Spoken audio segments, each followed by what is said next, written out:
Are you interested in rebuilding relations with Canada? And if so, how? Got some new developments here coming from Donald Trump. Welcome back to Moose and Loose. My name's David. Today we've got Trump bragging that he cost Pierre Poilievre the election. Apparently he's had a call now with Mark Carney. We also got the NDP weighing their options, whether they want to cross the floor to the Liberals and give them that majority. This might seem like a given, but it is not. Let's jump into this. First up, we got Chase posting here 2025 federal election results in Ontario, which is interesting here. So we see the Liberals gained 9.7%, lost 9 seats, where the Conservatives gained 8.9% and gained 16 seats. And while the NDP have tanked completely. This one here showing the final results per region. None of it 100% for the NDP. But what's interesting, British Columbia taking the majority stake here over the Liberals, 47 to 44. PEI, don't know what's going on there, guys. I actually have seen people from New Brunswick saying they refuse to spend any money in PEI now. Conservatives, 91% for Liberals in Atlantic Canada. Here's the real clincher, 56% of Liberals in Ontario versus 44%. Big strong showings for the Conservatives in Western Canada. This one's interesting. We got Quinto Maggie here. This is from Main Street Research. He says, last night, my dear friend Corey's poll for this riding Saskatchewan missed by a whopping 26 plus total error. I'll say this again, you owe me an apology, friends. So he's calling out CBC here. If we look at the CBC, it says poll of Saskatchewan voters has Conservatives maintaining strong support, but Liberals gaining ground. They show this one here, 38% for Pierre, 25% for the Liberals. In reality, those 65% versus 26%. So that is a huge margin of error. Where do they get this polling data? Pull it out of their butt? We got Josh Ryan posting this. It's April 30th, tax deadline day. He mentions here if the CRA will notice Mark Carney. Mark Carney is Canada's greatest tax dodger. Don't worry, he's got this covered. Next up, we got Mario saying, shout out to the PPC supporters who voted Conservative. The Liberals would have had a majority if you didn't put your country first. They went from 840K votes in 2021 to 138,000 in 2025. Yeah, that's huge. There's a big decrease. Got Marty up north posting this one, 95,000 registrations here for the Alberta Prosperity Project. This referendum vote is going to go forward. Whether the people successfully vote, 51%, who knows? I wonder if I get to vote. I was born in Alberta. I'm an Albertan boy. I live in BC now, but do I get to vote too? Can I have citizenship if Alberta separates? What we're seeing here is the Maritimes versus Alberta, the amount of people and the amount of seats. Alberta with 4.4 million people only gets 37 federal seats versus 2.46 million people in the Maritimes with 32 seats. Each voter in Atlantic Canada has 55% more representation than in Alberta. This has to change. We got Mr. Bench posting this one. Will Carney have a deputy PM? Who? It's going to be Champagne. That's my guess. Francois-Philippe Champagne. We got someone posting here the before and after. It's it's all the same crap, but all same flies. Very few changes here. Freeland as deputy? I don't think so. I mean, Carney's the godfather to her son, but I don't think so. I think he's going with Champagne. Mark Miller? No. Mark Miller got demoted. It's not going to be him. Jagmeet, of course. Doug Ford. Next up, we got this one. Says, I'm old enough to remember the time when newly elected PM would give a news conference to Canadian journalists before doing interviews with foreign journalists. So Mark Carney telling the BBC that any talks with Donald Trump would be on our terms and says his country deserves respect. Well, Mark Carney did have a conversation with Donald Trump. This one here, it says Trump says Carney is a very nice gentleman who will visit the White House soon. President of Canada ran against, not only against the Conservatives, but also against you. Yesterday, yesterday he spoke about American betrayal. Are you interested in rebuilding relations with Canada? And if so, how? No, well, I think we're going to have a great relationship. He called me up yesterday. He said, let's make a deal. You know, he was running for office. They both hated Trump. And it was the one that hated Trump, I think, the least that won. I actually think the Conservative hated me much more than the so-called liberal. He's a pretty liberal guy. But no, I spoke to him yesterday. Couldn't have been nicer. And I congratulated him. You know, it was a very mixed signal because it's almost even, which makes it very complicated for the country. It's a pretty tight race. But he's a very nice gentleman, and he's going to come to the White House very shortly. Is he a very nice gentleman because Brookfield bailed out your son-in-law? That's the question here. I don't know what's going on here. I don't know if Trump is doing this negotiation thing where he kind of softens things. Carney feels nice and relaxed, goes in there, and then Trump just hammers him hard. Trump's whole negotiating tactic is to get them uneasy, unstable. That's what I think he's doing here. He's seeming like he's just opening the doors for him to come in and it'll be nice, and then he's going to hammer him hard. Who knows? We're going to see what happens. And if this just turns into this lovey-dovey relationship, then we know that Carney probably has leverage over Trump. Trump got the guy he wanted. Now we're getting annexed. I mean, who knows? Why does it feel like Trump desperately wanted Carney in office rather than Pierre Poilievre? Were Trump and Carney in some way connected to Joffrey Eggstein? They're both in the book. I'm confused. Do we want Trump's respect or his scorn? I need to know where to put my elbows. I'm so done with Trump at this point. He effed Canada. There's a lot of varying opinions about Trump. It's hard to know what he's even thinking, what he's planning, what's going to happen. I think that's how he likes it, though. That's how he negotiates. He wants to be the only one who knows. Because we also have this coming from the Toronto Sun. Donald Trump brags that he cost Pierre Poilievre federal election. So looking at the article here, so according to Donald Trump, he did an interview here with The Atlantic, said, until I came along, remember that the Conservative was leading by 25 points. The American president boasted an interview The Atlantic published Monday. Then I was disliked by enough of the Canadians that I'd thrown the election into a close call, right? He told the publication ahead of the vote. I don't even know if it's a close call. Just a few short months ago, the Conservatives were enjoying extraordinary popularity and their lead over the Liberals seemed insurmountable. Then all we know what came next. Trump was elected, Justin Trudeau stepped down as Carney took over as Liberal leader. Amidst all that, Trump started the 51st state talk, then began imposing tariffs on Canada, before branching out to other countries as the outlooks for global economics have significantly worsened amid all the uncertainty. The U.S. leader drove many votes to the Liberals, which Carney capitalized on in his victory speech. The PM referred to the U.S. president as an ongoing existential threat to the whole nation. It's funny that Trump says that Pierre disliked him more when clearly Carney's rhetoric, like that statement right there, was 10 times, 100 times worse. He kept on saying the relationship's over, existential threat, crisis, crisis, crisis. Where Pierre Poilievre would say Trump's got to knock it off, stuff like that. Like, something is funny here. And we already know that Trump has connections through Brookfield to Mark Carney. Something is funny. I say it would make a great 51st state, Trump told The Atlantic. I love other nations. I love Canada, he continued. They do 95 of their business with us. Remember, it's a state. There's no tariffs. Something funny is going on here. If we just take a look at the results here, so this was January 5th projection versus April 28. I mean, CPC sitting at 236 projected seats, ended up with 144, and Liberals resurrected from the dead. Ran a campaign on, we're going to destroy your lives further because that's our track record. We do know that Canada is full of sheep who only watch CBC, the propaganda machine in full effect, $1 million a day, indoctrinating people with misinformation. So obviously it's not just Trump, but one must ask, if JD Vance was president, if Al Gore, if Obama or Kamala Harris or Vivek Ramaswamy or Mike Myers was president of America, what would have been the outcome? We all know that Pierre Poilievre would have won. So the key question is now, what is going on here? Because there's something we don't know. Next up, we got Doug Ford getting exposed. This video here claiming Poilievre never helped him at all. Here in the federal election, last time I checked, Pierre Poilievre never came out in our election. Matter of fact, him or one of his lieutenants told every one of his members, don't you dare go out and help the PCs. This is not ironic.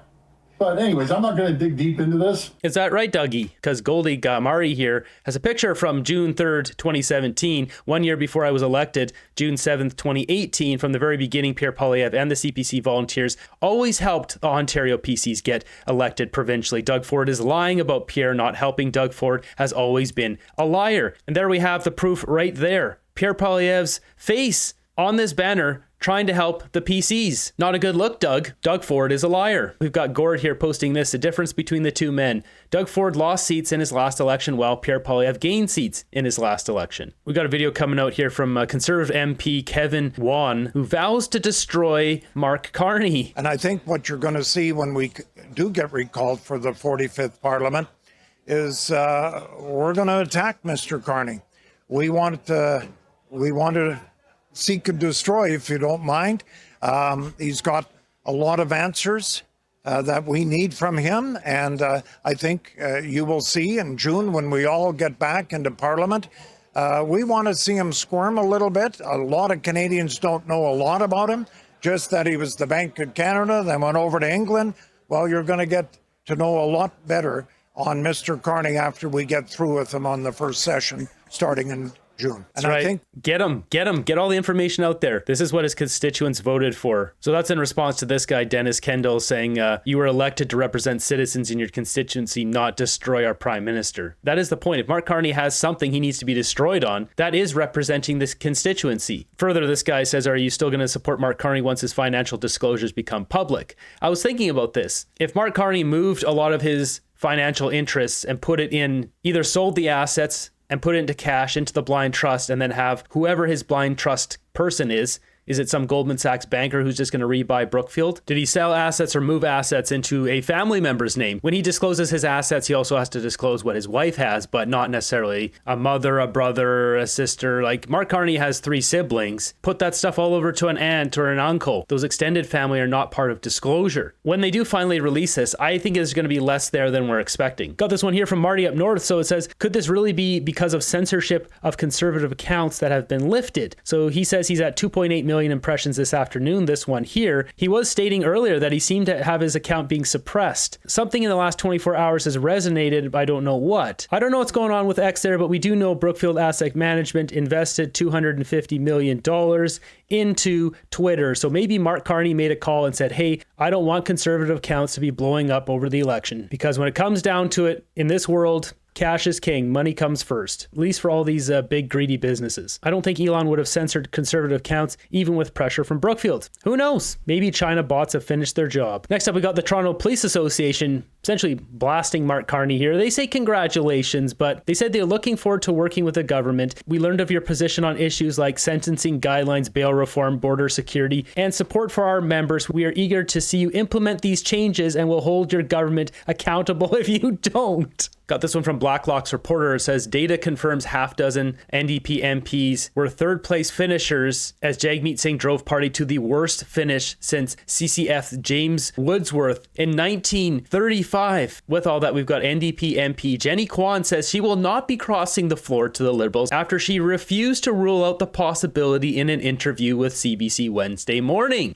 Cross her off the list. I mean, the Liberals only need 4. There's 7 of them. Next up, we got Table Salt with this one saying this is what happens when you sell your core principles, pimp yourself out to a narcissistic drama teacher, and then cozy up to a tax sheltering investment banker. And as we see here, 104 seats for Jack Layton, 7 seats for Jagmeet Singh. The key distinction here is, while Jack Layton, I don't agree with his policies, he was a good man. You could tell he wanted to do right by the people. He was a good man. Jagmeet Singh, no. No. Moving over to CTV, we got a clip here with Don Davies, NDP. They're talking about their options. What are they going to do about their leader? What are they going to do about coalition and all this kind of stuff? Just a quick question on sort of, I guess, what it looks like if you do end up, I mean, you do have enough seats to hold the balance of power. What do you envision that as looking like? And have you ruled out, for example, the kind of formal agreement that your party was in with the Liberals for 2 years? Well, it's far too premature to rule in or rule out anything. I mean, you know, we're just right now, we're just dealing with the results of the election. I expect our colleagues will meet in the next few days. We'll have to pick an interim leader, and then we'll have to begin the process of scheduling and organizing a leadership contest. In the meantime, you know, there's all sorts of issues. You know, everything's negotiable in politics. And one of the things that I'm already thinking about is official party status. That number is arbitrary of 12. I know in BC last legislative session, the Greens secured official party status with, I think, 3 MLAs. And I think that's important. He's giving away exactly what the NDP want. They want official party status to be brought down to 7. So they get that time in question period. They get time in committee. They get extra funding and resources. Important because the NDP voice in Parliament is critical. When you have official party status, you get question period time. You get a seat at committee tables. And you also get some resources, research and communications and legislative.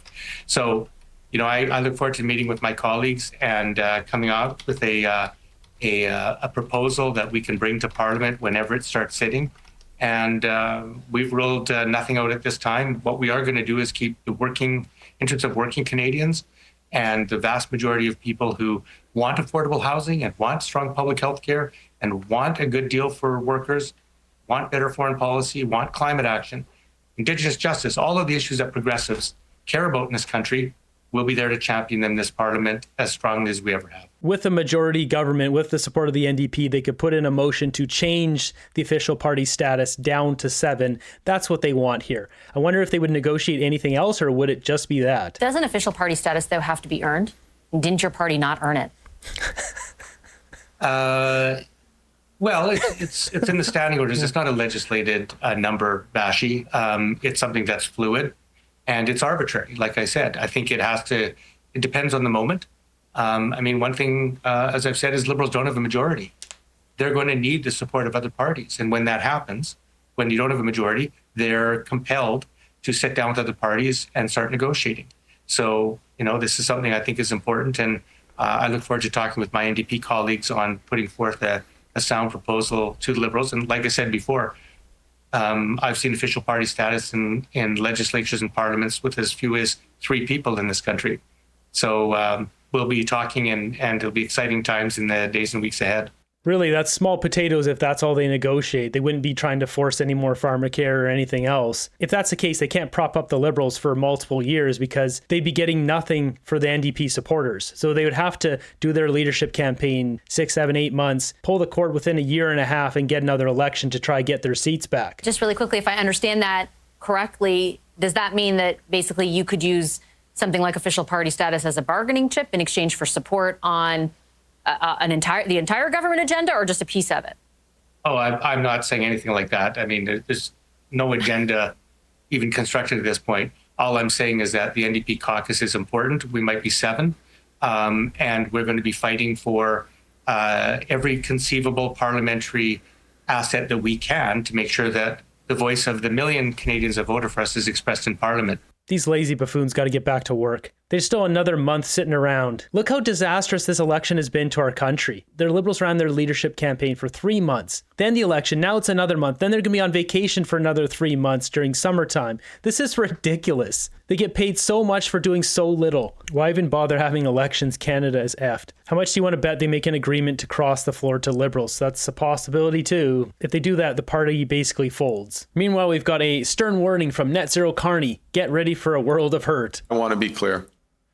The coming days and months will be challenging, and they will call for some sacrifices, but we will share those sacrifices. I want to be clear. No, we won't share them. You're going to be enriched by them. Enjoy Twitter while you can. During his campaign, he talked about banning American news and websites. What will happen? Will Mark Carney ban Twitter? Will he ban YouTube? Will he ban everything and increase taxes? Bring back the carbon tax. One of the people who are able to maintain their seat is Stephen Guilbeault. That's how dumb our country is right now. Joining me now is Stephen Guilbeault, the Quebec lieutenant, most recently responsible for Parks Canada as well as Canadian culture and identity. Mr. Guilbeault, congratulations on your party's win. How are you? What's going through your mind right now? Canadian culture and identity. What's that going to be? Net zero? That's our identity? I bet you that's what he's going to be pushing. He's going to be the net zero guy. We're very grateful that Canadians have decided to give us another mandate, and we feel honored, and we will work hard for Canadians. We're asking for a strong government because we know we have tough days ahead, certainly with the U.S. administration and President Trump. Okay, go deal with Trump, guys. Election's over. No more fear-mongering. Go deal with him.